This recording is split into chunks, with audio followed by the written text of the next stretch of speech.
Back to the Women in Prayer Shir.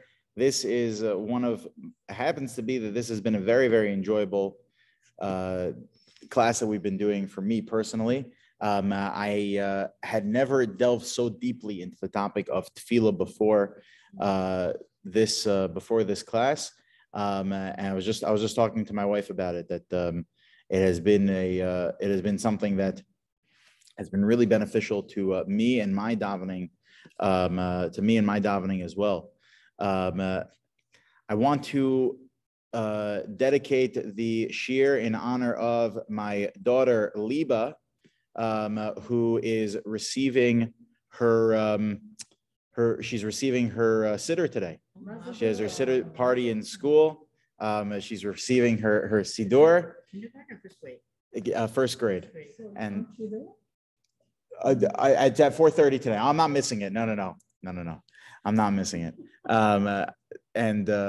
So dedicating the Women and Tefillah Shir to a very special lady who is getting her first siddur today. And it's very exciting in our household. We keep talking about the Gemara that defines Tefillah that as Rahmana Liba Bey, that God, Rahmana Liba Bey, wants our hearts. And Liba, my daughter, is getting her siddur, so we're entitled Rahmana Liba Bey. He wants Liba's tefillos, and it's very exciting. She's getting her siddur today. So the Women in Tefillah Shir is dedicated in her honor. We're going to jump right into the book that I hope by now everyone has had the opportunity to get. If you haven't gotten it, I would highly recommend getting a copy of the Sefer Sha'arim Tefillah, Gates of Prayer. I know Nora got a copy. I know a couple of other people said that Ari said she got a copy of the Sha'ar B'Tefillah, the Gates of Prayer. They have in both the Hebrew and the English. The Hebrew is written beautifully. So if you're accustomed to the Hebrew language, I'd recommend getting the Hebrew. The English, I looked through it. They have done a really fantastic job in translating a really hard book to translate because it requires a lot of nuance in translation. So it's not an easy thing to do. Anyway, I would recommend getting the Sefer. We're going to be jumping right in today. We'll be giving a couple of introductory notes to the Sefer. And today we are going to jump right in. So, Rav Pinkus Zatzal, Rav Pinkus, he begins the Sefer by pointing to the fact that we're familiar with Talmidei Chachamim. We're familiar with Torah scholars, and that we know that there's certain elements to what it means to become a Torah scholar. For example, it says in Shulchan Aruch in Yoreh De'ah that in order to become a Torah scholar, it defines someone as hu mi sheyodea lisa v'litem b'Torah, someone who knows how to have a back and forth in Torah conversation, meaning they can analyze a situation, analyze a topic in Torah. Umevin bidato barov mikomos hatalmud uperushav, and they understand the different aspects of Torah. They have a breadth and a depth of knowledge in Torah. That's basically what the Shulchan Aruch defines being a Talmud Chacham, is you have both a breadth and a depth of Torah knowledge, and that is something that you do find across the board. Those that we define as our Gedolim, our great Torah masters, like Rav Chaim Kanievsky Zatzal, who just passed away, or Rav Shechter Shlita, is those that they really have a mastery over every single aspect of Torah. They have an encyclopedic knowledge, but also not only an encyclopedic knowledge, but they understand the nuances. They are able to analyze the different topics. They have a breadth and a depth to their Torah knowledge. So says Rav Shimshon David Pinkus that in the same way that we strive to become Talmidei Chachamim, Torah scholars, we also should strive to become Tefillah Chachamim, those that also are Chachamim, using the same definition of a Chacham, of someone who has both a breadth and a depth of knowledge in Torah. The same can apply for Tefillah as well. That there's a lot of knowledge that one would need to know in order to elicit the most out of their davening, to get the most out of their davening, and a breadth and a depth to that as well. And that is what we had already discussed when we gave our pre-introduction to the book, where he's basing his book off of the Medrash in the Yalkut Shimoni and Ve'eschanan of the 10 or 13 different languages of prayer. By the way, it's interesting. Why is it not 10 or 11 or 12 or 13? Why is it? There's two versions of this Medrash. It's either 10 or 13 languages of tefillah. His book is based off of 13, but 10 or 13. What happened to the other two that were missing? So this is, I heard this from Rabbi David Miller, Shlita, who's one of the Rosh Kolel from YU. He pointed out the fact that the Maharal actually recognizes that in our tradition, the numbers 10 and 13 represent shleimut. They represent wholeness. A complete picture of something is represented by the numbers 10 and 13. Two examples: 10 is the Aseres HaDibros, right? The 10 Commandments, which is all-encompassing of the entire Torah, is found within the Aseres HaDibros. 10 is this complete whole number.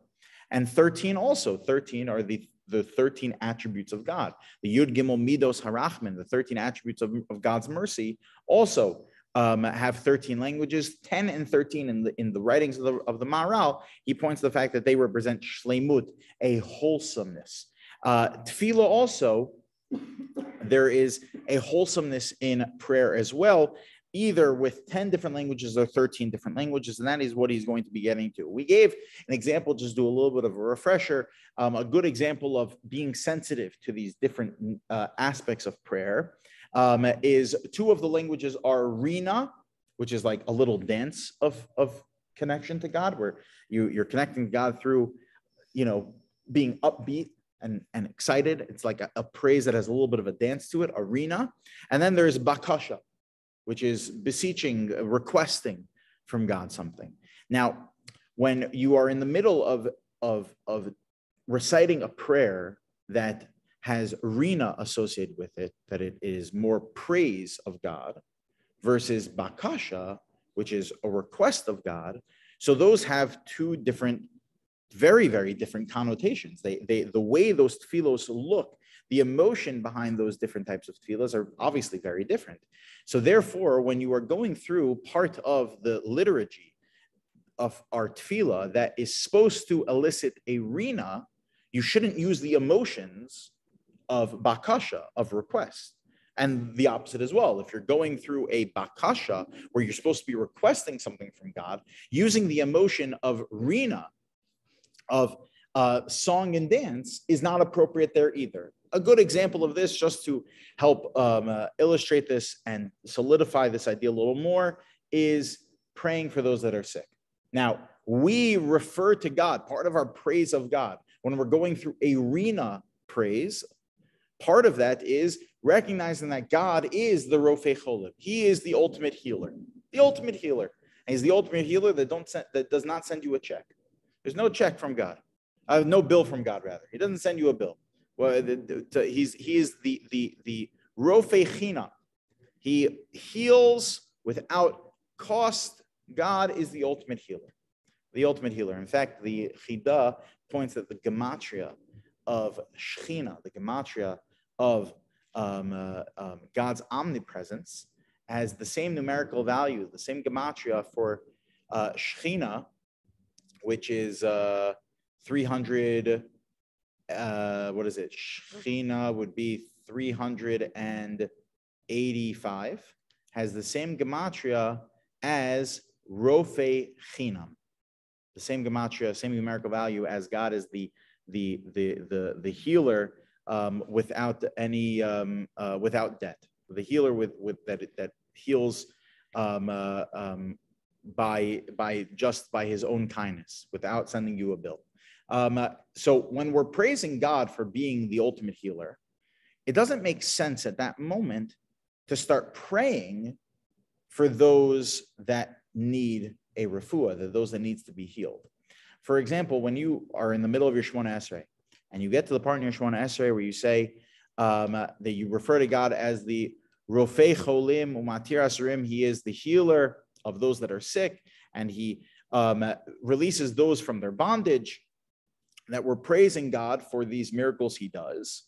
It doesn't make sense to start crying at that moment, shedding tears over someone who is currently ill. When should you save those tears for? For when you get to later in the Shemona Esrei, when you Rifa'enu Hashem, God heal us, where we start doing bakasha, we start asking for God. Now, when you get to that part in davening, it doesn't make sense to start singing and dancing either. When you're asking God to heal those that are sick in the world, it doesn't make sense to start, getting all excited over the healing God had done in the past. Now, you need to do both of those things, but in the right context, the right time, and the right space, each on their own. It's important to do that because it just, again, it's such a critical moment of prayer. We want to make sure we're doing it right, just like anything, right? We want to make sure we're getting the most out of it. And that's just one example. What he means is becoming a tefillah chacham, similar to a Talmud chacham, a tefillah chacham, where you are so well versed, you're so well aware, you have an understanding of tefillah in such a way that you have this breadth of knowledge. You understand the different aspects of prayer and a depth to it that you know how to apply them properly. That's what the whole book's premise is. That's what we're going to try and accomplish through this work. He begins as follows in the Pirkei Pticha, his chapters of introduction, words of introduction. So it goes on for a few pages, about 10-page introduction he has. He writes the following: Yitzod ha'atzlacha. We're over here in the first line by the underline in the first page. Yisod ha'atzlacha. The foundation of all success,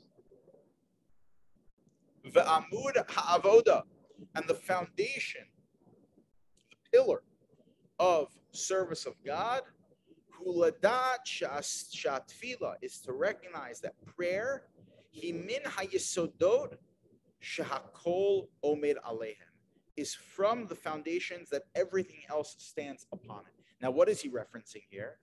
He's referencing the Mishnah in Pirkei Avos. The Mishnah in Pirkei Avos tells us, Al shlosha dvarim ha'olam omed. There's three things in which the world stands on: Al ha'avoda, al Torah, va'al avoda, va'al gemilas chasadim.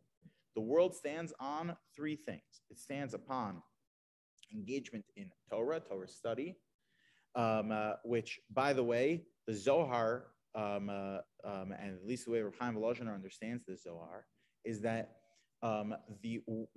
that's taken literally. All of this is taken literally. The world is dependent upon Torah study taking place. That if Torah study were to, God forbid, cease to exist for even one moment, there was one moment in that the world did not have Torah study taking place in it at that moment, the world would go back to tohu vavo. It would cease to exist. The world cease to. It would fall back into nothingness. That the entire world is dependent upon Torah being in the world, being studied, actively studied in the world at all and any given moment.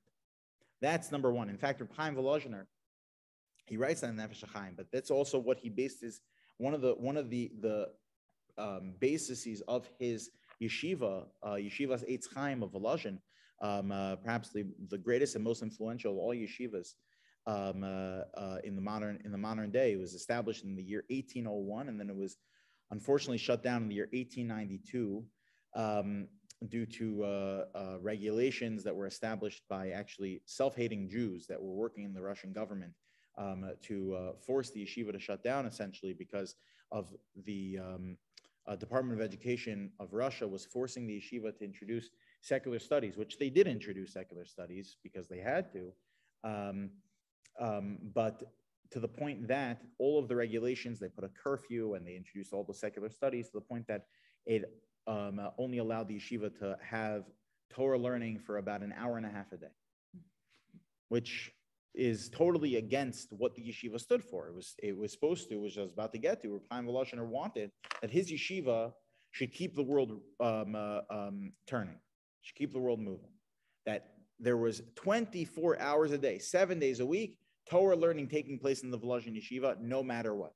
no matter what. There were shifts that the students signed up for. That there was a shift that started in the morning, and there was a shift that started in the middle of the night. And then it would go around the clock like that. After Yom Kippur davening, where everyone would go and break their fast, so the Netziv, Rav Naftali Tzvi Berlin, the Rosh Yeshiva of Volozhin, he would take that slot. So everyone would go eat, break their fast. Then when everyone was done, they'd come back to the study hall, they'd continue learning, and he would go and break his fast. That's the way that the Volozhin Yeshiva worked, is that the Torah, the world kept moving, kept turning due to Torah that was coming out of Volozhin. But we know that it wasn't only Volozhin. Torah needs to exist actively in the world, needs to be studied actively in the world at all moments in order for the world to keep moving. Number 2 is tefillah, which we'll get to in a minute. The davening is one of the foundations that the world stands on. And gemilut chasadim, acts of kindness, that we need to help one another. In fact, Chaim Volozhiner also said that the whole purpose of creation was Ein Adam Nivra, said Chaim Volozhiner, the whole reason why man was created, Ela Lahoyel La'achrini, was just to help others. We had pointed out that the Mesilas Yesharim has a proof text to this. We pointed this out in the Wednesday night class a few weeks ago, that there's a proof. Yeah, sure. There's a proof text to this also.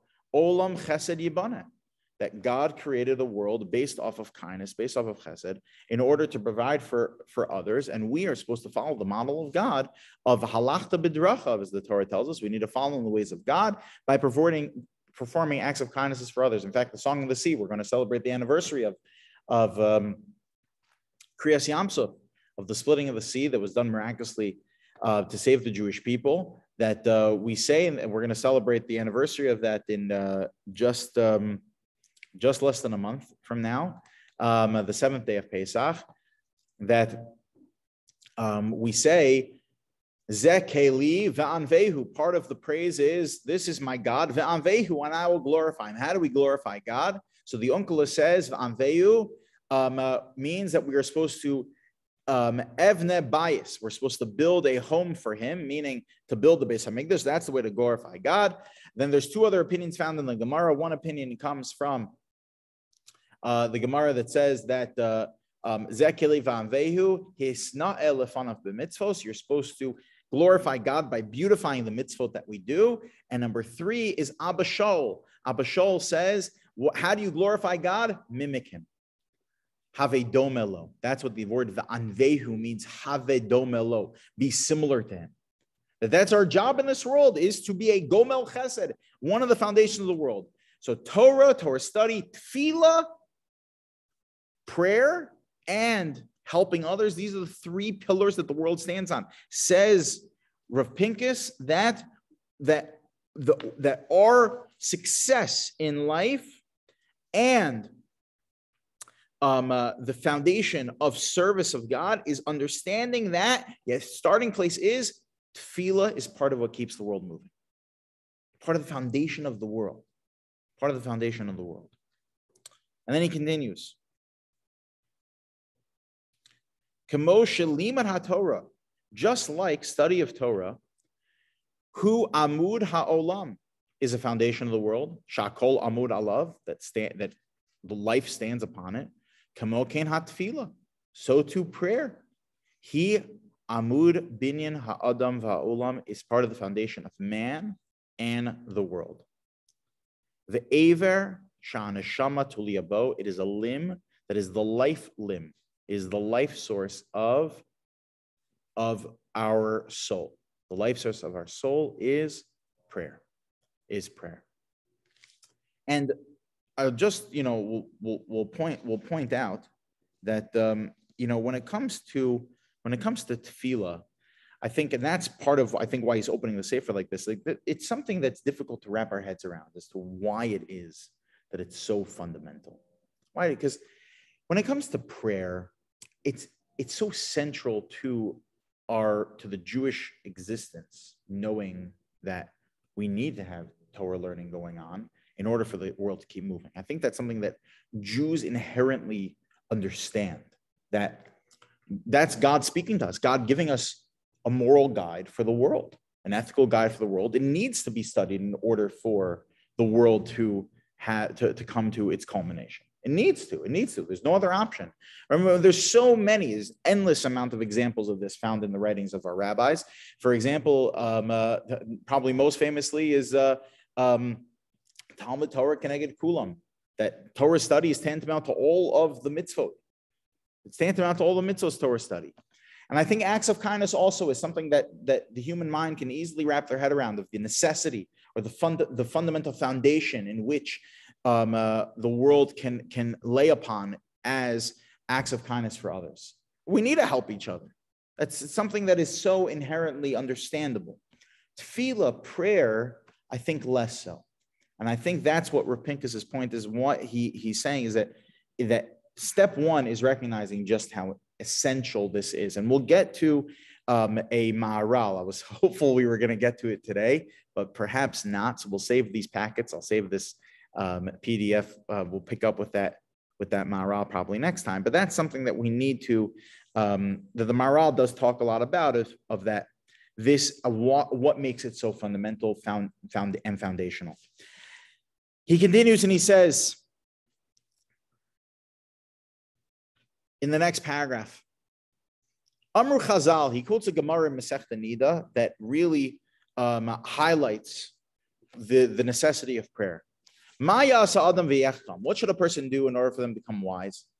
So how would you answer that? Answer the question. What should someone do in order to become wise? Study Torah, right? You study. You in the secular world, you'd say you attend university, which, by the way, even in Torah literature, the Gemara in Shabbos says that you need to understand the ways of the world. It's important to understand science in order to appreciate God, right? So in order to become wise, you would think, so study, attain knowledge, understand, trying to unlock the morality contained within that knowledge, of course, through the Torah. That's the way that a person should become wise. V'yashir, how does a person become wealthy? So go to work. Go to work. You sit at home all day, twiddling your thumbs. You're going to become wealthy? No. The way to become wealthy is you go to work. Yellow banim zcharim, having children. How is one supposed to have children? So procreate. That's the way you have children. Says the Gemara, Yivakish rachamim. The answer is pray. You have to pray in order to become wise from the one who is the gatekeeper of wisdom, God. Va'osher, in order to become rich, you pray to the one that holds on to the wealth. The habanim, to have children, you have to pray to the one that is the gatekeeper for all children. You have to pray.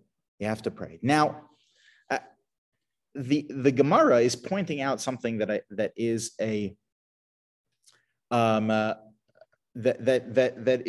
I think a contradiction. We'll call it a contradiction for now, but a dichotomy that I think many struggle with, of how do you balance the hishtadlus? How do you balance effort, doing what needs to be done, with prayer? How do you balance those two, right? Where a person, in order to become, let's use chachma, wisdom, for example. So how do you become a Talmid Chacham? It's a great story with Rav Hershel Schachter, Shlita, with the Stipler going, Rav Chaim Kanievsky's father. He asked him for a bracha to become a Talmid Chacham. And Rav Schachter says that when he asked the Stipler for a bracha, the Stipler got up out of his chair. He looked him in the eye and said to him, "Young man, all the brachot in the world won't make you into a Talmid Chacham. You have to sit and learn, and that's how you become a Talmid Chacham." So if you just sit around and pray the whole day, please God, make me into a Talmid Chacham. Please God, make me into a Torah scholar. Give me wisdom. Show me the light of truth. Praying and praying and praying and praying and praying. Are you going to become a Torah scholar? Of course not. Of course not. It doesn't just happen through osmosis, right? There's only one person it happened through osmosis, and that was to Moses. that God told him the entire Torah, but that was through hard work also. Moshe had to go up onto the mountain for 40 days. He had to work. He had to learn. A person, in order to become wise, you have to learn. In order to become rich, you can't just sit around all day saying, please, God, send a golden goose to my doorstep. You have to go to work. So how do we juxtapose these two? Where on the one hand, you have to put in the work, but on the other hand, you have to pray. And the answer we're going to get to in the Ramchal is that basically you do have to put in the effort. 100% you have to put in the effort.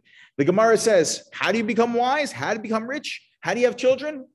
Go do what you need to do. But don't forget you have to pray also. But the Ramchal takes it to the next level. The Ramchal, if you skip ahead a little bit by the second arrow, the Ramchal says, V'zel Lashon Rabbeinu Ramchal b'derech Hashem. This is what Ramchal writes in the Derech Hashem. Inyan hatfila. What does tefillah accomplish? Who? Kimin hasdarim shesidra hachachma ha'elyona. It is part of the framework in which God, through his wisdom, had created the world. Who shliyos hanevraim mekablim shefa mimenu. That in order for us to receive the shefa, the blessing, the abundance from God, mimenu yisbarach, tzarech shi'oru heim alav, we need to pray to him, v'yiskabru lo v'yivakshu panav. We need to come close to him, we need to pray to him. Meaning to say, the way that this Ramchal is spoken out, is that everything could be set up. That you could have the highest IQ, spend all your days studying, and still not become a Talmid Chacham until you daven. You could have the highest IQ in the world, go to the Ivy League colleges, get set up to work as a CEO for a Fortune 500 company, but you may not be able to maintain your wealth unless you pray. And none of those steps along the way may happen unless you pray. You could be set up. Everything could be set up for you in life that having children should be no problem, but you still need to pray. Prayer is the key to unlock all of the blessing that's set up for you. That everybody is set up in a certain way. Everybody has their little peklach. Everyone has their own nisyonos. Everyone has everything that happens in their lives. And so a person, and they put in the effort to hopefully live a successful life, but until you pray, it's locked. Prayer is the key that unlocks all of that shefa and bracha. Now, that doesn't mean that prayer is like this magic bullet. It doesn't mean that it's the key is going to work every single time. We know that no tefillah goes to waste, and we're going to discuss that as well, of exactly how prayer works.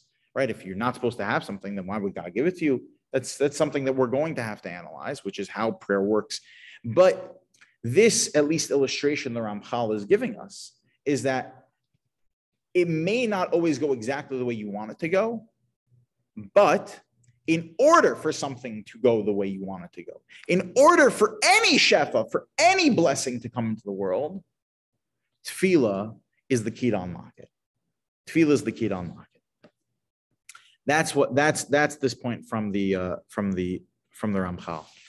So if we take a look on the next page, we'll start the Maharal this week. We'll probably pick up with it next week. But in order to drive home this point from the Ramchal of how tefillah works, I wanted to take a look at this essay from the Maharal. We're not going to read through the entire essay. It's rather long. It's a few pages. So we won't read through the entire essay, but we'll read through some highlights of the essay and really understand with a little bit more depth what God is expecting from our tefillos, what the purpose of tefillot are. And he starts by quoting a pasuk in Mishlei. Shlomo HaMelech writes in line number 1, Zevach Risha'im, Zoveach Risha'im Toeva, that the offerings of the wicked are an abomination to God. The tefillah yesharim, and the prayer of the just, Ritzono is his will. What does Shlomo Melech mean by this? That the offerings of the Rishayim are an abomination, but the prayer of those that are just is his will. Says the Maharal the following, line number 2. Shlomo Melech alav hashalom.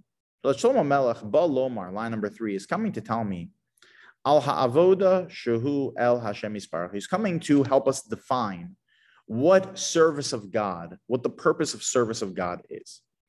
She'ein lomar, because one shouldn't say shehu yisparach chafetz ba'avoda hazos, that God really needs this service. That God needs this service? No. B'shvil shu yisparach mekabel mizeh to'eles min havoda. As if God benefits to the point that it's necessary for him. He needs it to his benefit, this service. God needs us to pray. God needs the pat on the back. Good job being the Rofei Cholim. Good job being the one that's the healer. What does God need that for? What is the purpose of prayer? What's the purpose of service of God? Because if God were to actually need that pat on the back or need us to ask him for things, ein chaluk alav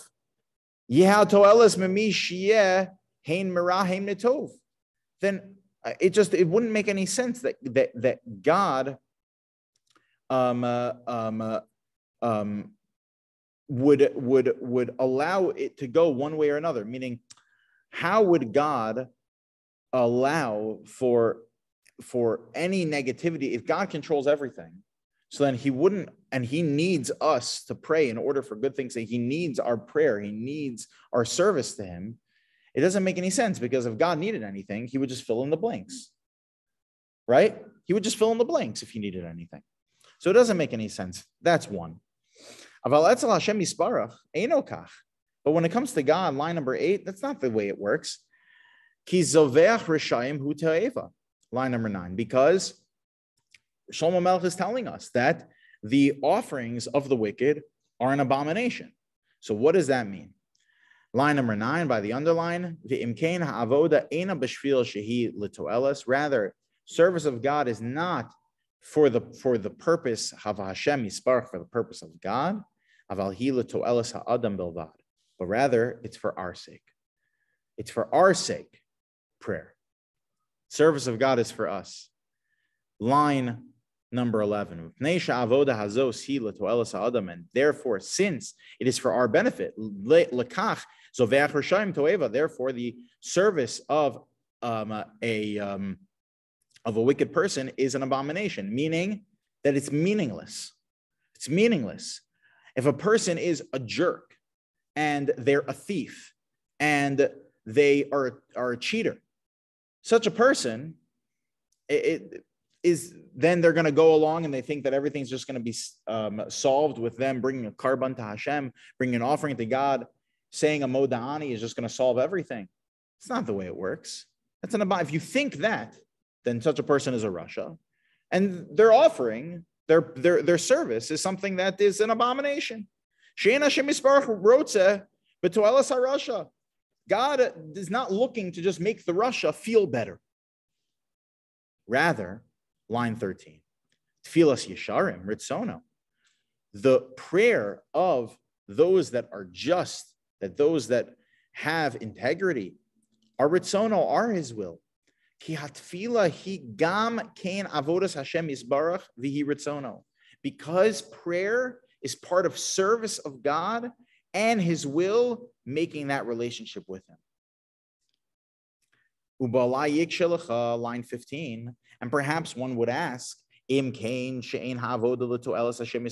if it's the case that God does not need our prayer, then why does God command this connection with him, either through bringing offerings or prayer, maybe carbon al Hashem Yisparach, to bring offerings to him, for example? Ein zeh sheila, says the Maharal, this is not a question. Because even though this is not to God's purpose, Mekom makom ha'adam moser atzmo el Hashem yisbarach. But through doing so, you build a relationship with God, which God does want to have with us. So it's interesting. What the Maharal is starting with is basically saying that don't think that God is looking for us to pray to him because he desperately needs the prayers. It's not that he needs the prayers. Rather, it's something that's to our benefit. And if we're genuine about it, if we're genuine about wanting to build a relationship with him, so then that's something that Hashem looks forward to. And that's what, if you skip ahead a little bit, Lakach kasher mevi karban elav moreshu shalo. He says, because when a person gives a prayer or offers or brings an offering to God, what essentially you're doing to him, that relationship you're building with him, is saying that ultimately everything I have is connected to you. This offering, I'm bringing a sheep to the Beis HaMikdash, I'm bringing a chicken to the Beis HaMikdash. That by me giving it to you, essentially what I'm saying, God, is that it's not that I'm giving you something that really belongs to me and I'm giving something to you because you need it, but rather I'm giving something back to you. I'm saying that really everything I have ultimately comes from you. I'm looking to make that connection to your yichud, to your oneness, to your wholeness. I want to be a part of that.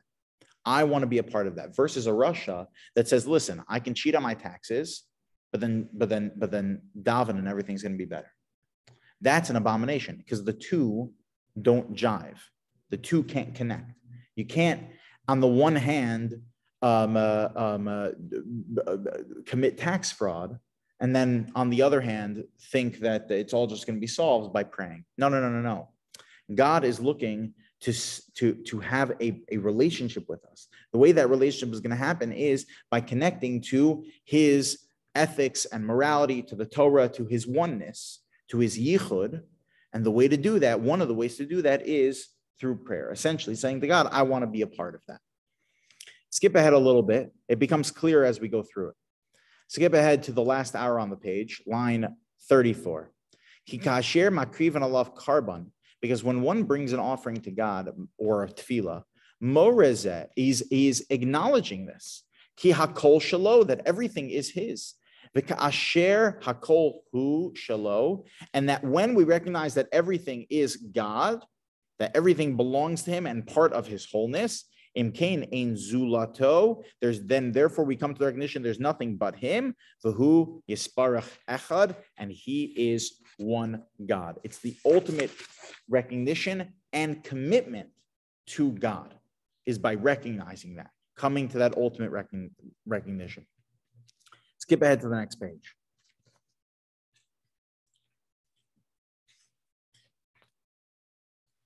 And this comes along the Maharal now and says that's exactly what the difference is between the offering of the wicked versus that of the righteous. So the idea that you're saying the offering of the wicked can't work because he's not acknowledging that what he's giving in the offering.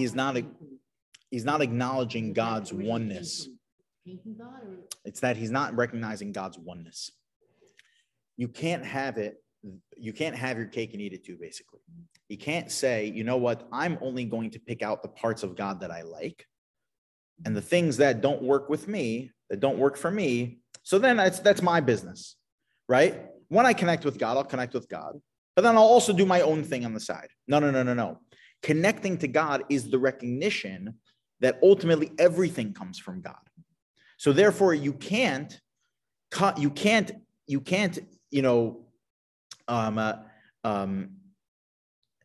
to this, you can't have a cognitive dissonance by saying like, you know what, I'm going to continue to, let's say, cheat on my taxes and just be fine with that and think I'm in the right by doing so, and then go ahead and pray and think that I'm maintaining a relationship with God. No, it's all part of, because by praying, you are supposed to be acknowledging God's unity, his oneness, and therefore every single aspect of what he expects of us, every single aspect of him should be a part of that. This is what Shlomo Melech says, that Zoveach Rishayim Toeva, that the offerings of the wicked are an abomination, v'tfilas yishar mitzono, and the prayer of the just are his will, is because ki el Hashem yisbarach, because when it comes to God, nechshav zovech rishayim toeva, that he'll view the offering of the wicked as an abomination. Why? Ki harasha hu shiyotze min hayosher, because the rasha, how do you define a rasha? And by the way, every person that cheats on their taxes is not necessarily a rasha. It's a horrible thing. You shouldn't do it. But they're not necessarily a rasha. It could be that they're being driven by their yetzer hara, their evil inclination, and they really want to stop doing it. They recognize the fact that it's not the right thing to do. I'm talking about a rasha. What's a rasha? As the Maharal writes, and it's really the definition found by Reb Dessler, all the Baalei Machshava really say, what's a rasha? Someone who comes to the they come to the intellectual conclusion that this is correct, that this action I'm doing is right. He says such a person, ki harasha hu sheyotze min hayosher, he's completely deviated from the path of the just path. He's deviated from God's unity, from this wholeness, from this holistic perspective of that me, Daniel Reich, in this world, am going to strive in bringing being a part of God's unity, by bringing morality, ethics, Torah, chesed into the world. The way I come to that recognition, one of the ways I come to that recognition is through tefillah. So therefore, by definition, if a rasha were to engage in tefillah, by definition, it's an abomination because it's a major contradiction. You can't be someone who's come to the intellectual conclusion that it's okay and justified to cheat on taxes, and then at the same time say, oh, you know what, but nevertheless, I'm still going to have a relationship with God. Now, it doesn't mean that such a person is so far gone that it's too late. Not true at all. A person could always come to the conclusion, you know what, I was wrong. I need to work on myself. I need to fix what I've done. And even just taking that first step, saying, I need to fix what I've done, even if you haven't fixed it yet, already removes you from being that rasha to then allowing you to get back onto that path of being able to connect once again with God's unity. That's what it means to be a rasha, someone who deviates intellectually. They've come to this conclusion that I am completely veering off of the path of righteousness, of this unity of God. And then he points out something really interesting. You know what, actually, it would get into a whole new topic. So you know what, we'll stop here for now. We'll pick up with this next time. We'll see more of this Maharal,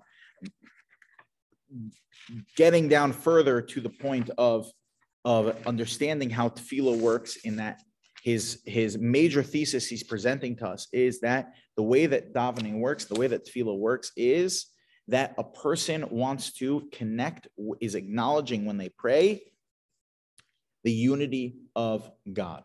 When you come to that recognition of the unity of God, so then it can unlock other things like we spoke about before. It could be the key that unlocks the shefa, God's blessing into the world. But you can only have that connection if you come to that recognition of God's unity. By the way, we introduce all of prayer every time we're about to do Shemona Esrei. When we do Shemona Esrei, in the morning, how do we introduce it? We introduce it with Shema. We first come to a recognition of Hashem's unity, and then we could step into tefillah. Then we could step into prayer. That prayer is this connection to that you can't bifurcate God. You can't say, you know what, I want to pray with God. That's the way I'm going to connect with him. And I'm still going to do my own thing because I think that it's correct to do so. No. The two go hand in hand. You need to be, in order to connect with God, you need to recognize his unity, his oneness, that he is the source of everything. And then by doing so, then you're able to have this relationship with him through prayer. But if a person is going to bifurcate, and say, no, no, no. There are certain aspects of God that I like and others that I think he got wrong. And therefore, I'm going to pray, but I'm going to still do my own thing and I'm a Rasha. Then that's a toeva. That's an abomination because the two just can't jive. The two just can't jive. So we'll pick up with this next time. The ultimate, what the ultimate conclusion of all of this is going to be, answering the question that we had originally started with, which is, how do we understand tefillah as one of the foundations of the world? So that's what the question we're going to pick up with next time in answering. How do we understand tefillah as one of the foundations of the world? Like the Ramchal said, that tefillah is the key that unlocks the blessings of the world. Exactly how that works is where we'll pick up with the Maharal next time. But we'll stop here for now. All right. So this unity. Shkoyach, everybody. Nice to see everybody. So thank you. Unity should permeate everything of your